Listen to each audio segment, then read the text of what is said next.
Bismillahirrahmanirrahim. Assalamualaikum warahmatullahi wabarakatuh. Kali ini kita membahas tentang instrumentasi pemeriksaan kualitas fisik, kimia, mikrobiologi, parasitologi pada sampah, makanan, dan minuman. Jadi instrumen untuk pengambilan sampelnya, untuk pemeriksaan kualitas fisik, kimia, dan parasitologi, untuk sampel sampah, makanan, dan minuman, itu kita perlu alat-alatnya adalah plastik. Jadi plastik baru atau plastik seperti yang plastik gula itu boleh gitu ya. Kemudian pinset, kemudian botol, kertas label. Nah, tetapi yang untuk mikrobiologi itu akan beda. Jadi plastik baru ini dimungkinkan steril karena waktu pada saat pembuatan daripada plastik itu dia panas gitu ya. Panas dan kedap ya. Dan ingat, pada saat kita memasukkan sampel baik itu makanan, minuman, atau sampah untuk pemeriksaan mikrobiologi, kita tidak boleh meniup plastik tersebut ya, karena bakteri yang akan di mulut kita akan masuk ke dalam plastik dan akan menambah khasanah bakteri ya, atau mikrobiologi pada makanan, minuman, atau sampah yang akan kita periksa. Jadi nggak boleh ditiup ya. Jadi ada plastik baru. Kemudian pinsetnya juga sudah disterilkan. Kalau mau pakai botol juga botolnya sudah disterilkan. Kemudian kertas label. Kertas label sama halnya dengan pemeriksaan fisik, kimia, dan parasitologi di slide sebelumnya, itu berisikan labelnya itu nanti ditempelkan ya di botolnya atau di plastiknya, berisikan waktu, tanggal pengambilan, kemudian nama petugas yang mengambil sampel, kemudian jenis sampelnya apa, kemudian lokasi pengambilannya ada di mana ya. Nah, kemudian untuk instrumen pengiriman ya, tadi pengambilan, sekarang pengiriman sampel untuk pemeriksaan kualitas fisik, kimia, parasitologi, dan mikrobiologi. Kita perlu cool box ya. Cool box itu ya seperti box, isinya ada es batu di dalamnya ya, sehingga dingin seperti di kulkas. Kemudian ada surat pengantar. Surat pengantarnya ditujukan kepada siapa? Misalnya di Labkesda atau laboratorium provinsi, bila kita misalnya ada di kecamatan atau di kabupaten mana ya. Jadi ditujukan kepada siapa surat pengantar itu, kemudian ada di dalamnya jenis sampelnya apa, kemudian jenis pemeriksaan yang akan kita inginkan apa. Nah, itu isi daripada surat pengantar. Kemudian kita masuk ke instrumentasi pemeriksaan ya, pemeriksaan fisik, kimia ya. Secara kualitas, untuk pemeriksaan kualitas fisik, kimia itu untuk sampelnya sampah, makanan, atau minuman ya. Ini kita perlu wadah ya, di dalam labnya itu kita perlu wadah. Jadi sampelnya dari plastik tadi kita masukkan ke dalam wadah. Ini untuk fisik. Ada wadahnya bisa beker gelas. Jadi beker gelas, gelas kimia, gelas piala itu satu alatnya ya. Kemudian ada batang pengaduk untuk membolak-balikan sampah, melihat kualitas fisiknya seperti apa ya, apakah berlendir dan sebagainya. Kemudian ada yang kimia, untuk pemeriksaan kimia ya, kemudian pemeriksaan mikrobiologi. Nah, pemeriksaan kimia itu metode titrasi, itu alatnya apa-apa saja.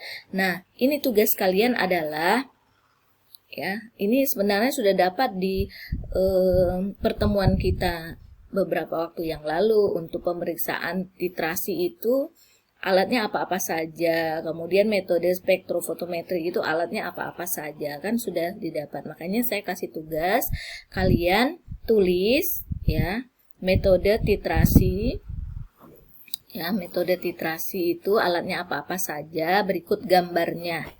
Kemudian metode spektrofotometri itu alatnya apa-apa saja, berikut gambarnya. Kemudian untuk pemeriksaan mikrobiologi, ya, itu alatnya apa-apa saja, berikut gambarnya. Demikian itu tugas untuk kalian. Saya kira cukup jelas. Bila kurang jelas, kalian boleh tanya di grup WA. Ya, jadi tugasnya itu ditulis pakai tangan, nanti difoto. Khawatir kalau di Word nanti tinggal copy paste dengan temannya, jadi agak ribet ya. Dengan menulis nanti kalian sekalian belajar. Kita lanjut untuk pemeriksaan parasitologi.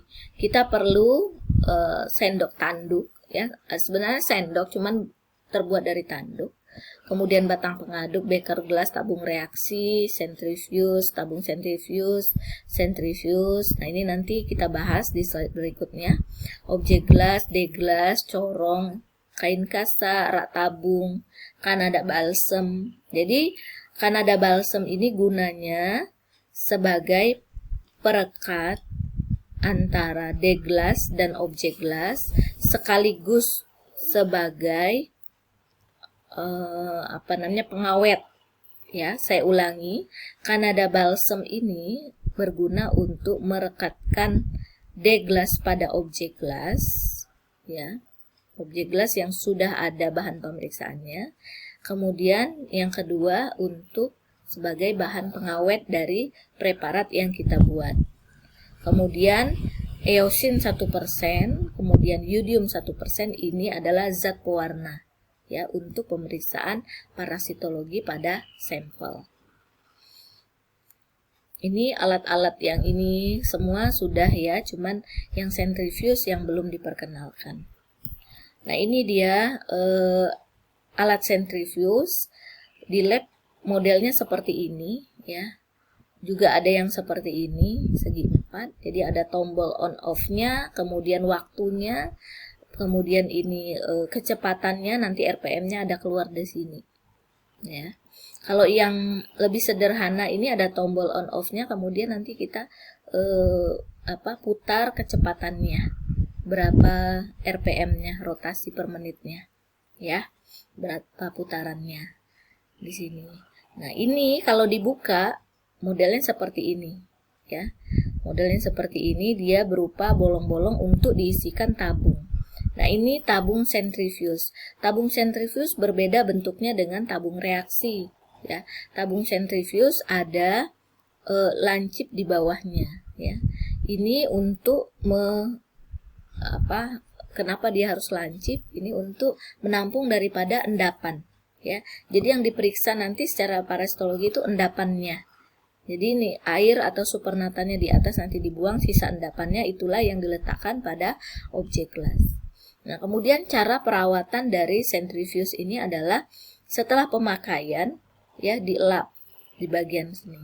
Jadi tabung sentrifuge itu sebenarnya ada yang ada tutupnya, ada yang tidak ada tutupnya. Nah, yang tidak ada tutupnya ini riskan sekali untuk terpercik. Karena dia memang untuk pemutaran awal dia pelan, kemudian dia sangat cepat ya. Jadi ada beberapa cairan yang terpercik ya di tutupnya atau di bagian sini. Makanya untuk perawatan setelah selesai bekerja, sentrifuge dilap, dibersihkan ya. Kecuali kalau memang kita tidak pernah memakai sentrifuge yang tidak ada tutupnya ya.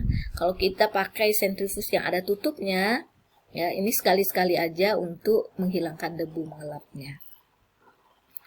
Demikian ini untuk yang sentrifuge.